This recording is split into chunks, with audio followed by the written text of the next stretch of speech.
ဦးဇင်းတို့ကပြည်သူဝန်ထမ်းမဟုတ်ဘူးသာသနာဝန်ထမ်းပြည်သူဝန်ထမ်းပုဂ္ဂိုလ်ကသာလျင်နော်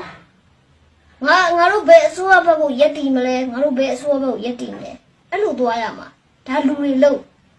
ဘုန်းကြီးဆိုတာသာသနာမျက်နှာပဲကြည့်တာ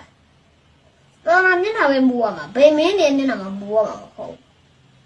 နော်အန္တရာယ်လည်းဗုဒ္ဓဘာသာမင်းပဲနော်ဒုစုလည်းဗုဒ္ဓဘာသာပဲမင်းအောင်လည်းဗုဒ္ဓဘာသာပဲအဲ့တော့ဟိုတဲကိုပြက်ပြားပါသေးဒီတော့ကောင်းပါပြီဆိုရင်ဒါကအစွန်းရောက်တဲ့စိတ်တက်ဖြစ်သွားပြီနော်တစ်ဖက်ကိုရင်းနေတဲ့အတွက်အစွန်းရောက်တယ်မစ္စည်းမပရိပဒါသမားဖြစ်ရမယ်အဲ့ဒါဘလို့မျိုးမစ္စည်းမပရိပဒါစိတ်ထားရမလဲဆိုတော့မြတ်စွာဘုရားရှင်ရဲ့စံနှုန်းလေးရှိတယ်ပေါ့နော်ဒါမြတ်စွာဘုရားရှင်စံနှုန်းလေးရှိတယ်